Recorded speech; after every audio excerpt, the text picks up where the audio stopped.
What's going on, guys? This is your boy Zoe with No Days Off DFS, here to bring you another WNBA slate breakdown for the two-game WNBA slate that we got today. If you guys are new here and you guys enjoying the content, please make sure you guys hit that subscribe button so you do not miss any of the uploads. And slap the like, it means a lot to me, and I want to say thank you for all the support that we've gotten throughout the season. I see that a lot of people are actually paying attention to it. A lot of people are watching the videos. A lot of people are actually paying attention to the W. And with that being said, I do have just one small request. I read the comments, I talk to you guys in the comment section, all that sort of stuff like that. But can we please not degrade the women? I am totally fine with us calling them trash. I'm totally fine with us, talking about the game, how this person probably shouldn't be in the league and stuff like that. But the one thing I do request, let's not call the women bitches. Let's not do that. That is the one thing. And if you're inside of our Discord, that's the same thing I say in there. We don't degrade the women to that level. That's the one rule that we have. And that's the only thing that I ask on here. I am so grateful, thankful for you guys watching the videos, so grateful for you guys watching WNBA, but let's just not degrade the women. It's hard enough to get people to watch the W. I don't think that we have to crap on them that hard where we go to calling them name calling and stuff like that to that level, because that's just degrading. We don't have to do that part right there. But you could definitely call them trash. You could say the game is sorry, this, that, and the third. They can't hit, the broadside of a barn, whatever crazy stuff you want to say, but just not that part of the name calling. I'm okay and cool with that. All right, jumping into the slate, we got a two-game slate. I'm going to tell you guys right now, looking back to Sunday's big slate, it was not the prettiest for me over on DraftKings, but somehow, some way, FanDuel just continuously, the site that I crapped on to start the season, has saved my behind. Now, the all-day, I'm still going to be honest, FanDuel has horrible contest selection, horrible prizes over there. That's why I do tend to play a lot of the $25 winner take all, the $33 stuff like that, because that's actually a bang for my buck playing over there. And I've continuously cashed out. If you're in the Discord, you see this in the Gatekeeping Success channel that we post in there. I post it all the time. Like every single slate, I'm posting my winnings from FanDuel. DraftKings has been hit or miss, and right now my saying has been, when DraftKings does not provide, FanDuel has been saving the day. And it's proof is in the pudding, and it's right there. I posted my core, posted my player pools and stuff like that. All that stuff is always and will always be up there on the Patreon. If you want that, check the link down in the description below. You guys will not be sorry. It's only $10, and it doesn't just come with WNBA content for myself. It comes from stuff from BK for the WNBA content, because he puts out a lot of props and he hits at a very good clip on that stuff. But we also have golf, CS:GO, League of Legends, MLB. I know it's a week break right now for them until Friday, and then we also have my boy Whisper, who killed it this past weekend for MMA. So if you guys want to tune in for all that stuff, make sure you guys check the links down in the description below so you guys can get deposit match bonuses and also be able to join us on the Patreon and the Discord. Talk to us down in there, definitely. But as you can see, not a bad day over here on FanDuel. I played the all-day slate because since I researched for the all-day slate, I didn't get to slide into any of the other slates just because player pools, the pools were full. Wasn't too much I could get into. You can't see all three of the lines that I played, but I also put a little $4 entry, came in second in that. Third in this WNBA bank shot, and then, of course, I took the winner-take-all, 211.8. Big thanks to Hawkins. She just popped off, especially once Elena Deladon, she went out. Dangerfield, she kind of laid a goose egg, but McCowan, Stokes, wasn't expecting Stokes to start, and Stokes started, and that just boosted it right there for me. And then, of course, just having Wilson, and when no one else had her, which was kind of strange and crazy considering that, CP wasn't playing. She had the matchup. Great game. But nonetheless, man, was a pretty good day over here on FanDuel for me. Looking to bounce back over here on DraftKings, and that's what I actually hope to do on today's slate. First game on the slate, we got the Seattle Storm taking on the Washington Mystics. Of course, as always, it wouldn't be a slate if we didn't have injury news to worry about. On the Storm side, Jewel Lloyd left the last game in the fourth quarter. I want to say it was about 7-8 minutes left. She had an ankle injury. Now, if we know anything about them ankle injuries, sometimes a player can have to miss some time due to it. I know All-Star break and stuff is coming up for these guys and some things that we have to worry about. But on top of worrying about, All-Star game, maybe if they're going to play or not, we get to have the very first back-to-back on the season for the Seattle Storm. The Storm are also going to be playing on Wednesday, going up against the Dream at 7 p.m. So there is some incentive to rest Jewel Lloyd if that ankle is not good, because they're going to be playing on a back-to-back. So we do need to know this information. And then also on top of that, my girl Gabby Williams, she is back, but she still has not played yet. Still doing some preconditioning and stuff like that, something of the sort. So we do need to know that news. Is Gabby going to play? That's also going to take into account of how we're going to build our lines. On top of the fact, we do need to know if Jewel Lloyd is going to be in or out. So we got to pay attention to the Storm side. Same thing going over here to the Washington Mystics. Natasha Cloud, she's still been out. They said that she also has an ankle injury. Same thing for Lena Deladon. She suited up in the last game, but re-injured herself, so then she was out again. I would not be surprised if Elena Delle Donne did not play. Now, luckily, the Mystics are not on a back-to-back, but they did just play on Sunday. So I question, are they going to actually play EDD? Do you actually need EDD and Cloud to beat the Storm? Personally, start of the season, I would say no, you don't. But the recent play that the Storm have showed lately, you might actually need them to win. Not saying that you do, but you might. We do have to pay attention to this news because if EDD is out, once again, of course, it's going to give Tina Hawkins a boost, Misha Hines-Allen, and their new signing Queen Wnba is going to get a boost as well. Then if Cloud is out, Sykes, we've seen her pop off left and right, the steals, the scoring, the assists, all that has been there for her, and then Ariel Atkins has stepped up in regards to the scoring aspect, so we do need to know that news for them. And then, of course, if you actually have been playing the value play of Shakira Walker, then hey, you might want to know that too, because she will start if Cloud is out once again. Going in here to the Phoenix Mercury taking on the Las Vegas Aces. The news that we have up here is kind of old in regards to Shea Petty, her being out. She was held out on Sunday. They're monitoring her for that Achilles injury that she's coming back from, but she is a bench player. She plays about 15, 16 minutes off the bench anyway, so we kind of not really too worried about Shea Petty news if she's going to play or not. The biggest thing that we want to know, of course, is going to be, is DT going to play? Right now, of course, there's nothing up for DT, whether her being in or out, but she is not going to be on a back-to-back. The Aces are on a back-to-back. The Aces will be playing again on Wednesday, going up against the Sparks. That we do need to know because, hey, also, there's going to be some travel involved for the Aces leaving from Las Vegas to fly out to, or fly, take a bus, whatever it is they do. It's not that far to get to LA from Vegas. So that we will also need to know over here on this side for if Candace Parker is going to play. Now, she was a late scratch in regards to her ankle on Sunday slate. We need to know, is she going to play or is she going to be out?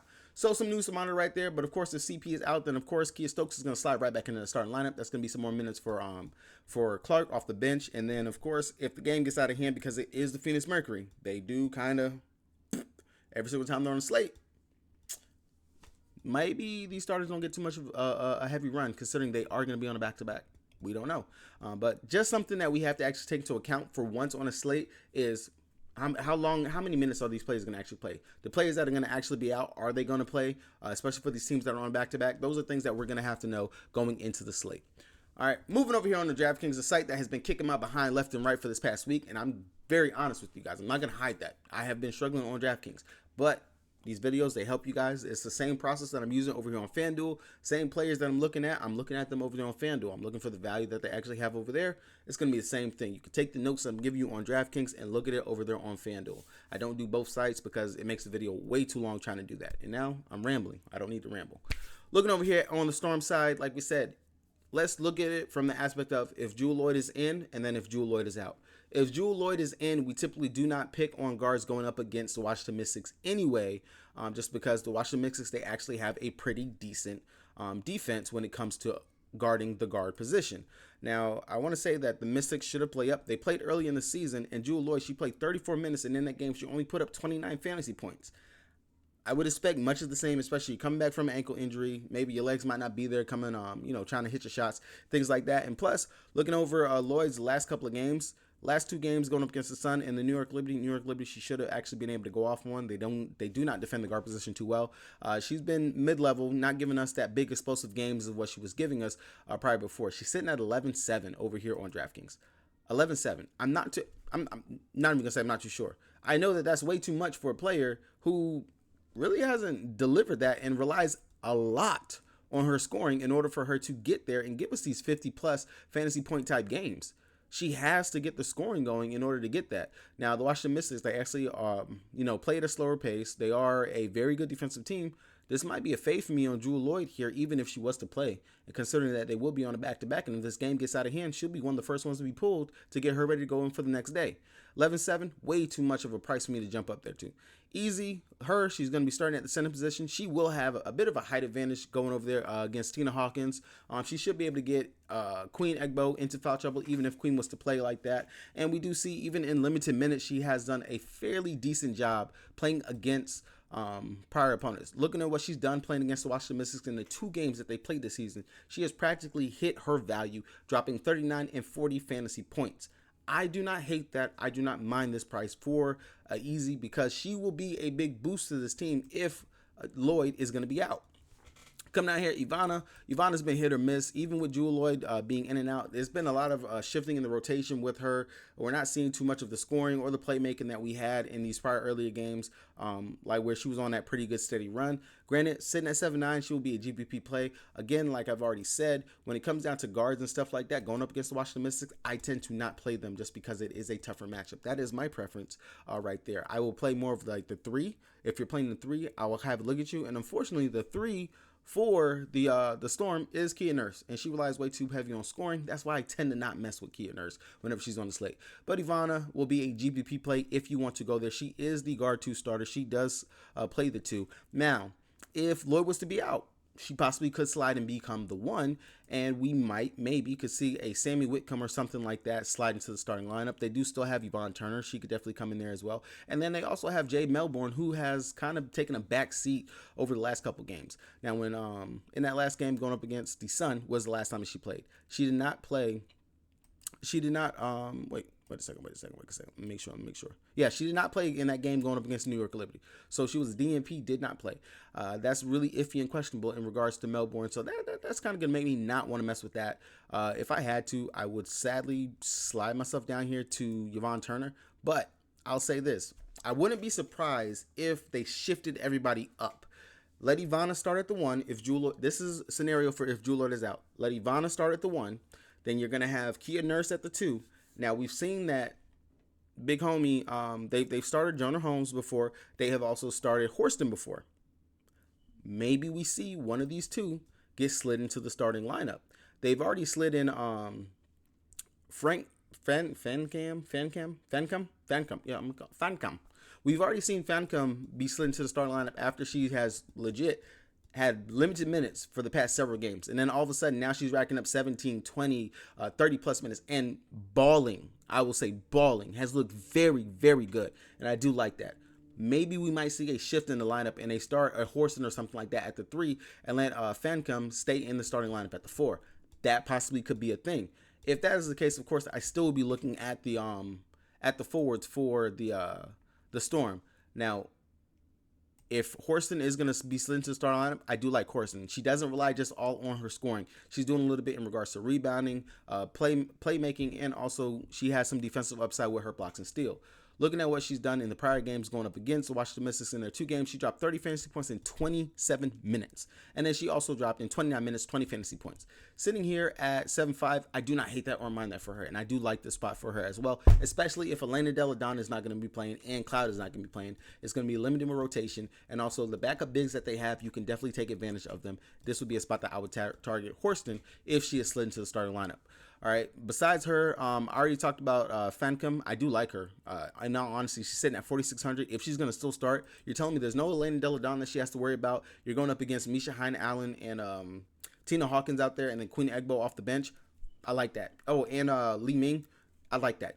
For 4,200, or 4,600, she'll probably be the value chalk play on the slate right here, just for her, in all the sense of what she can go out there and do and what she's actually gone out here and shown in her past couple games. Everyone else, Sammy Whitcomb, of course. If Lloyd is out, Sammy, you got to consider her just for the fact of she comes in here, she shoots, she's knocked down, and she's been very, very, very consistent over her last 5 games. This is very promising in regards to what Sammy has done. Sitting at 6K, it is a little tough pill to swallow, but we do know Sammy, she's going to go out there, she's going to get the minutes, and she's going to fill in that Jewel Lloyd, hey, give me the ball, I'm going to knock down some threes, I'm going to slash, I'm going to get to the rim, I'm going to do what I got to do in order to put some points on the board. So you will have to consider Sammy. So to wrap it up, I know Sammy is a guard, but Sammy is a special type of guard that has been consistently producing for us out here. And let's see, what has Sammy done in her 2 games going up against them? In 26 minutes, she dropped 16. 11 minutes, she dropped 6 fantasy points. Either way, at 6K, you might not have to get down there, but if you land on it, it's not a bad play at all. Definitely would consider her. Russell, she's kind of out of the rotation, really hasn't been playing minutes. And then Yvonne Turner, unless she's starting, I'm not even going to mess with that or worry about that. Going over here to the Washington Mystics side, Elena Delle Donne, of course, we need to know the news. If she's out, then of course that gives a boost to Sykes, Atkins, Hawkins, Misha Hines-Allen, Sha'Carri Walker. Everybody in this starting lineup gets a boost, period, if EDD and Cloud are out once again. We already are going to know that. Point blank period. We've seen it. Sykes and Atkins have stepped up tremendously over the last couple of games with them being out. Sykes, 2 games that they've been out, 40.75 fantasy points and 30.25 fantasy points. Will we have liked more right here? Yes, but considering that she had 7 turnovers, and without those 7 turnovers, she would have legit put up what? About 33-ish fantasy points. Still not bad in regards to a player who's going out there, scored 14 points, but is dishing the rock and still going out there doing what she does on the defensive side. Now, considering that the Storm, they are a team that likes to play fast, and we do know they can be turnover prone, you can definitely poke some turnovers and stuff from them as well. Looking at what Brittany Sykes has been able to do, in 28 minutes, she dropped 27 fantasy points, so a fantasy point per minute there. And then 27 minutes against, she only gave us 16. But still, if she's going to play that point guard position, you see it right here on LineStar. They say they're giving up 33.4 fantasy points per game to the guard 1 starter. I do like that for Brittany Sykes in regards to it, because even though they're going to start Walker inside of Cloud's place, Sykes still has the ball in her hands a lot. She is still setting up a lot of what they're doing out there. It doesn't matter for the fact that they're saying Walker is going to be the starting point guard.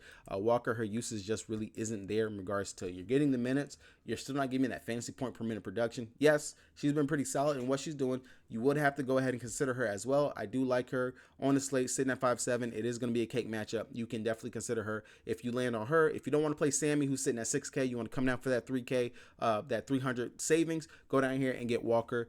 Definitely is someone that you can go to instead. Atkins, I know that I've harped on her a lot in regards to she relies a lot on the scoring, but we're seeing with the players being out, she's rebounding a lot more. She's getting a couple more assists than what she normally averages for the season. Definitely will be in consideration at 8-3. One of these guards are going to go off for the Washington Mystics in the spot, because it is a very good matchup for them at the guard position. Not to mention at the forward position, Tina Hawkins was beautiful, a beast on that in that last game. 10 for 12 from the field, dropped 37.5 fantasy points, 2 steals, a block, 4 rebounds, 2 assists. She honestly was the reason why they stayed afloat in that game going up against the Sun. Eventually they did lose, but it was a lot due to the fact that Tina Hawkins was doing what she did, cutting to the basket, getting there, and hey, she even knocked down a rare 3 for her to actually knock down. And I say rare because she barely hits her threes. All right, so definitely will be in consideration if Elena Deladon is out. We know the usage is going to be there for her. Sitting at 7-4, it's not a bad price tag for her. Now, also, if EDD is going to be out as well, we're going to have to come down here to the 4K range and consider Queen, who played 16 minutes, 1 more minute than what she played in her debut for them, and she gave us 8 points, 1 block, 1 assist, and 7 rebounds in those 16 minutes. Looking at that, she only picked up 2 fouls, which is really good for her. Considering that, I do like the fact that she is going to be the backup big, and then we know the rotation is going to be a lot shorter in regards to, you know, EDD already being out, and then if you add Cloud, they're already missing Austin and they're missing Tolliver. Short rotations, we know who's going to play, we know who's going to get the minutes. 4K savings definitely is a pretty good spot, and then if the game gets out of hand, if Washington goes on a run and they're blowing them out, or if the Storm go on a run, they're blowing them out, we possibly could see Queen pick up some extra minutes out there, and maybe she can get to 20, 25 minutes. Who knows? We don't know. But Queen sitting at 4K, the upside fantasy point per minute production is there for her. Now, I've said it before, it's the same Queen on a different team. She is a very good producer when it comes to it. It's just that she picks up really ticky-tacky fouls, and that's the only thing you have to worry about her. But at 4K, if she can at least give us about 15 to 18 fantasy points, I'll take that for the value that she can give us right there. Outside of that, not really messing with too much. Misha Hines-Allen, even though she's playing the minutes, but if she's not scoring like what she did right here, or she's not getting a whole bunch of steals, she's not really doing too much for us. We'll have to consider her, but she'll be more of a last resort. I don't want to have to go there. I'd rather look to try to get Hawkins, Sykes, Atkins in before I have to go down here to Misha Hines-Allen. You know, I'd rather take Egbo over Misha Hines-Allen if I had a choice right there. Going over here to the Phoenix Mercury taking on the Las Vegas Aces. Second game on the... I'd already mentioned in the lineup review, biggest thing for me is DT going to play? That's just, of course, the question mark that I always just throw out there. Is DT going to play? Because they've been holding her out now since she came back from her last injury. But I would expect her to be able to play, considering that there's really not too many games going on this week.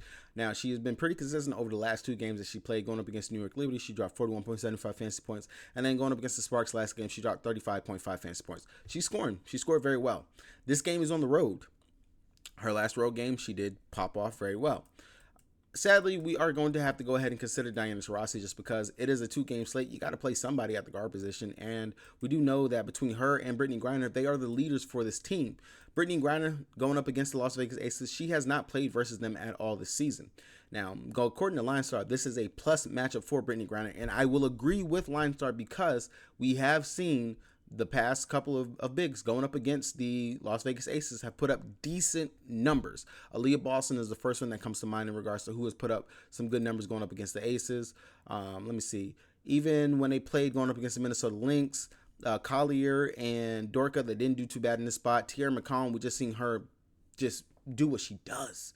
Getting those rebounds, put up a double-double going against the Aces. So if Brittany Griner wants to pull her head out of her behind, this would definitely be a spot where we could possibly consider Brittany Griner sitting at 10-7. Outside of her, you're either going to be her or you're going to be playing up for A'ja Wilson. And then, of course, if Candace Parker's out, you're going to be playing A'ja Wilson. Like, no ifs, ands, buts about it. CP is out, we're playing A'ja Wilson. That's just that. That's it. CP is out. We can look at Stokes. We can look at A'ja. That's how that's going to be. Now, Brittany Griner, if Stokes is going to be her center guarding her, I will say that will probably be a much tougher matchup for her going up against Stokes, because Stokes actually has the size and defensive capability to match up with BG. But nonetheless, she could definitely get some rebounds. She had her first double-double for the season. Her third double-double on the season, going up against the Sparks last time with 11 rebounds, dropped 29 points. They won that game going up against the Sparks. Shocker. But if they're able to keep it close, I do like Brittany Griner and also Diana Taurasi, because we know that's where it starts.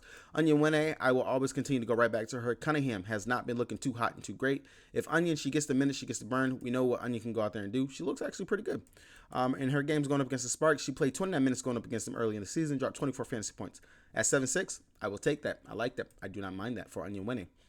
And then if they actually go ahead and start her, because we do know Vegas State, they have a little bit of size to them, especially at the forward positions. It all depends, but they seem very content in riding Brianna Turner as their starting power forward.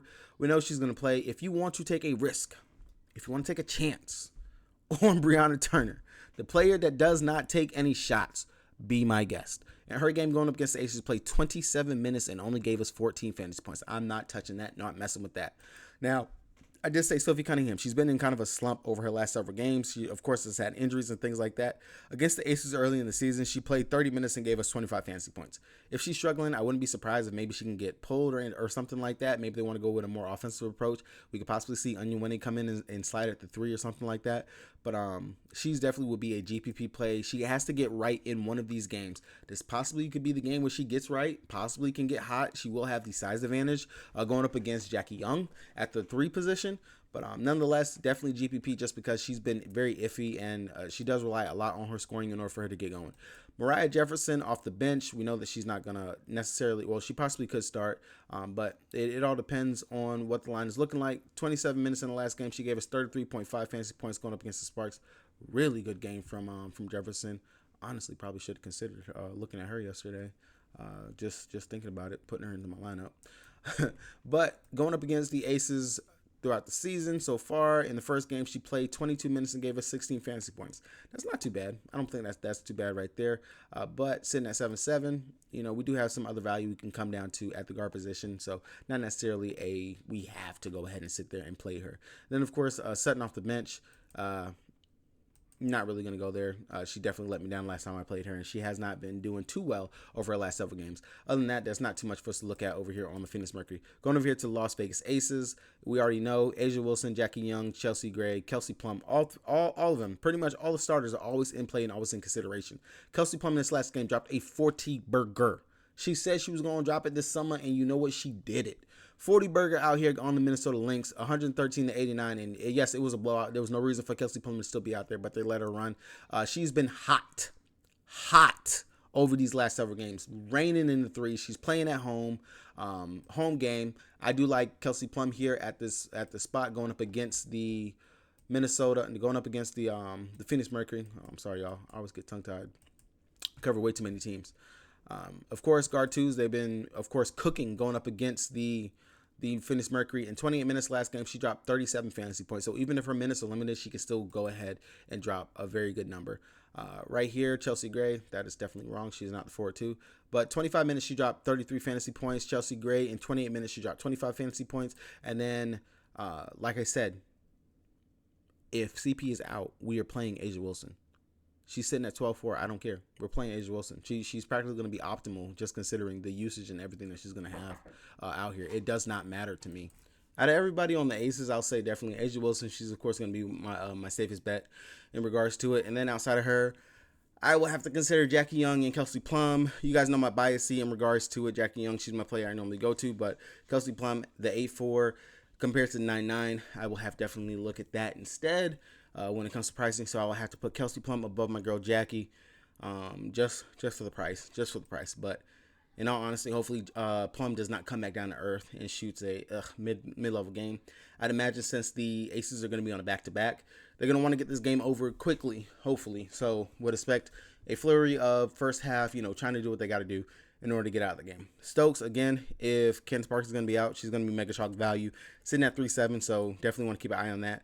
Wouldn't be surprised if they held Parker out, considering that it is a back-to-back, so maybe they save her for the second game, which I think the Sparks possibly could be a much more of a challenge versus the Phoenix Mercury. Kind of a toss-up right there because both teams are like mid-level. So, but definitely if Parker's out, Stokes, she's probably going to be jammed into almost every single lineup, and then I will still play Asia Wilson. Those would be my two that I would honestly play from the Las Vegas Aces whenever it just comes down to it. But hey, that's going to be it, guys. Hopefully you guys enjoyed this breakdown. I know I can find a way to make a 2-game slate, 25, 30-minute video either way. But if you guys enjoyed the content, please make sure you guys hit that like button, hit the subscribe button so you guys do not miss any of the stuff that I'm dropping out here. If you guys are wanting player deposit match, check the links down in the description below for DraftKings or for FanDuel so you guys come over here and win that money with me as well. And if you want my player pool, my props, my plays, my cores, all that stuff, check the link down in the description below for the Patreon. With that being said, it's your boy Zoe, and I'm out.